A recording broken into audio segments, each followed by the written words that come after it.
Good morning. Good morning. Welcome to this Saturday's edition of In the Garden with Joyful Living. Excuse me. Let me get me some water. I usually come to you at 9 on the dot.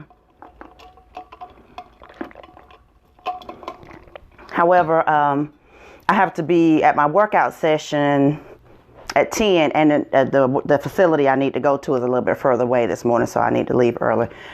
But as you all know, this is entitled In the Garden with Joyful Living. And 3 seasons out of the year, good morning, Tony, we are outdoors. And although it is technically not winter yet, it got really cold last night. It was in the 20s, and it's raining outside, so it's a little bit too cool for me to be outside. So good morning, Sean.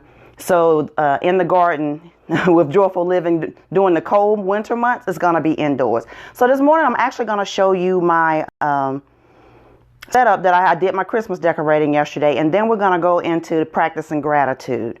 So let me switch the camera around. Good morning, Elizabeth. This is my setup on my bar, and it says love, peace, and joy. And you know I'm particularly fond of that word joy because I practice it every day. And it's just a little bit something just to remind me of the things that are important to me. And although this was for the holiday season, it might be up all year long. So we're going to talk about practicing gratitude. And it's funny, this morning in my devotional, the topic was thankfulness. And I know we just came off of Thanksgiving holiday, and I know people typically do the 30 days of gratitude. Good morning, Jay. During the month of November. But we're going to talk about practicing gratitude every day. So first, I'm going to read you the devotional from November the 24th. I think today is the 24th, but regardless, that's the one I read this morning. Thankfulness takes the sting out of adversity. That is why I have instructed you to give thanks for everything. There's an element of mystery in this transaction. You give me thanks regardless of your feelings, and I will give you joy regardless of your circumstances. If that don't make you run right there, I don't know what will. This is a spiritual act of obedience, at times blind obedience. To people who don't know me intimately, it can seem irrational and even impossible to thank me for heart-rendering hardships. Nonetheless, those who obey me in this way are inevitably blessed, even though difficulties remain. And Psalms 104 says, enter into his gates with thanksgiving, unto his courts with praise. Be thankful unto him and bless his name. And then, of course, we all know Philippians 4, 6, and 7, it says, do not be anxious about anything, but in everything through prayer and supplication with thanksgiving, make your requests known unto God. So I'm going to talk to you this morning about practicing gratitude in all situations. I'm trying to find some good light in here, but it ain't none. When you're practicing gratitude, that means that's a 365-day thing. It's not something that we just practice for Thanksgiving. Although Thanksgiving, don't get me wrong, Thanksgiving is my favorite holiday. And it's not about the food. It's a time that I get to spend with my siblings, and we enjoy each other and just, have fun reminiscing about the past. But that's one day out of the year. And for some, it's the month of November where we do the 30 days of gratitude. But Thanksgiving is so much more than that. We should practice Thanksgiving every day. Practicing gratitude it really takes the sting out of life. Just as the devotional just said, we face our hardships and difficulties through all of our life. Our 20s, our 30s, our 40s, our entire life is going to be facing hardships. But if we learn how to practice gratitude every day in all situations, good morning, Mike, it takes the sting out of things. So I'm going to give you a couple little tips this morning on how do you practice gratitude. Well, the first way that we do that is by saying thank you for something. That is a word that we have forgotten how to use. A simple act of saying thank you raises our spiritual vibration. So we should be saying thank you for something every day. The first thing we do when we open our eyes every morning, that ought to be a thank you right there to make you run. But say thank you for something every day in your life. That's the first way of practicing gratitude. We take so many things for granted. And people of my generation, we all talk about these kids today. But it's our responsibility, good morning, Amanda, to teach them. And they don't do what you say, they do what you do. So if you are a person who says thank you, And that's regardless if you at the drive-thru, if you at the checkout in the grocery store, whoever you are encountering and whatever they're doing for you, you should say, it ought to be automatic that you say thank you at the end of that transaction. Yes, they are doing their job, but they can do it well, or they can do it poorly. But what you do, that's a reflection of you, not them. Good morning, Tara. So say thank you for something in your life every day. So that was tip number 1 of practicing gratitude. Tip number 2 is, I forgot what tip number 2 is. Tip number 2 is to, gosh, what is wrong with me this morning? Oh, gratitude journal. The gratitude journal. And in that journal, so y'all know my lives are just real. I'm not this polished and little to put on a facade. I forgot. But I've been giving these tips for years. But tip number 2 is get a gratitude journal. And at the end of every day, write down things that you are grateful for. And see, this is what we do. We want to write down the big things. I got a new job today. I got a new car today. We closed on the house. But it's the little things that go the longest way. So in your gratitude journal, you want to write down at least 3 things every day that you're thankful for. At the end of the day, go back through your day. What happened today that am I thankful for? Even if it's something like I passed a wreck on the highway that I sat in traffic for 45 minutes. Your gratitude thing was, I'm thankful that it wasn't me. I'm thankful that it wasn't somebody that I'm related to or someone that I know or that I care about.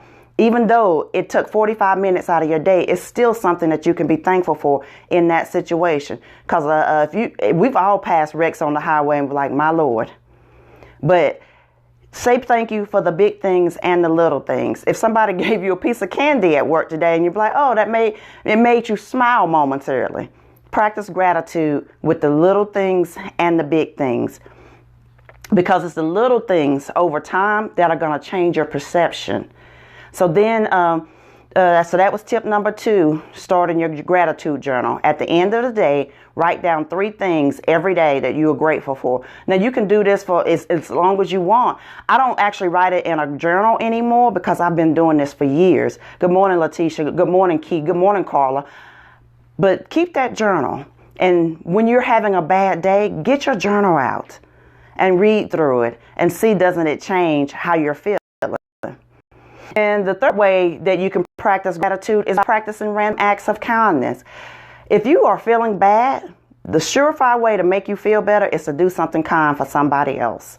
Because what I've learned is no matter what situation you're going through in this life, there's always somebody in a worse predicament than you.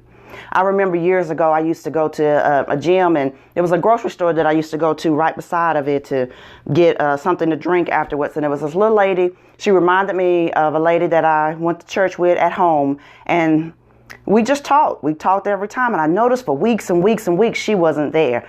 And I knew something was wrong. Well, so I asked somebody about her because, you know, I know my neighborhood people who are in my stores and stuff. So I asked, where was she? And they told me she was out of work due to she had gotten really sick with pneumonia and really, really sick. Well, by the time she came back to work, you know, we greeted each other. I was out unemployed at the time and living off of unemployment. And the day I happened to see her, and I had $20 in my pocket, and it was the last $20 I had. But I knew I was getting another disability check on Monday. I gave her that $20. And I told her I knew what it felt like, number 1, to have pneumonia. I was hospitalized for a week once with pneumonia. And 2, I knew what it felt like to be out of work for an extended amount of time unexpectedly. She worked in a grocery store. She wasn't making a whole lot of money to begin with. She dropped her head and cried. Now, I knew that there was something I could have done with that $20, but I knew she needed it too. So that simple act of kindness changed somebody's day. And I don't care if it's $1 or $2 or what, and it doesn't have to be money. A simple act of kindness will shift your perspective. I walked out of there feeling good about myself, but I also made her feel good. So that's the third step in way you want to practice gratitude. So those are 3 ways that you can practice. And there are many, many other ways, but those are just 3 simple ways that we can practice gratitude every day. Say thank you for something every day. Get your gratitude journal and then share random acts of kindness. Thanksgiving is a wonderful, wonderful holiday. It's my favorite holiday. But practicing gratitude is so much more than just that one day. So when we practice gratitude on an ongoing basis, it'll literally change who we are as people. And if you were on earlier and you saw my 3 signs that says, I'm going to flip around and let you see that again. Love, joy, and peace. When you practice gratitude, you find that you love easily. You find that you have joy, and you find that you have peace. And when you have peace, you learn how to not let anything or anybody disrupt that. And that's what my desire is for you all, that you will have love in your life every day, that you will have peace and you will protect your peace, and that you will have joy, unspeakable joy. Again, this has been Kimberly Dixon. That is not right. This is In the Garden with Kimberly Dixon. Guys, thank you so much for joining me this morning. And go out today. I know we're in the holiday season of spreading joy, but today and this weekend is mainly about shopping. When you're shopping this holiday season and when you're out and about today, remember practicing gratitude. When somebody's upset with you in a store, you don't have to get upset with them. We have forgotten what this season is about. And I want all of us to remember that it's about peace, love, and joy. And it's not about those gifts. It's not about getting the last woohoo toy. I don't even know what's popular anymore. Or the last electronic. We need to learn how to love each other, how to take care of each other. And even when somebody else is having a bad day and they are reflecting or deflecting that on you, you don't have to respond to it in the way that they expect you to. Go on about your business and keep your peace. But I love you all. I'm going to get out of here because I got a nice little drive to go get this workout in. We normally work out outside, but it's cold and rainy, so we're going to be in a facility this morning. And I'm not feeling the best. I hope I don't look as bad as I feel. And if I pass out, then I'll stop working out. So it's just that simple. But I'm going to work out because that's a commitment I made to me. Look, guys, I love you. This has been In the Garden with Joyful Living. Have a fantastic day. Be sure to share this. Share. All right. Take care.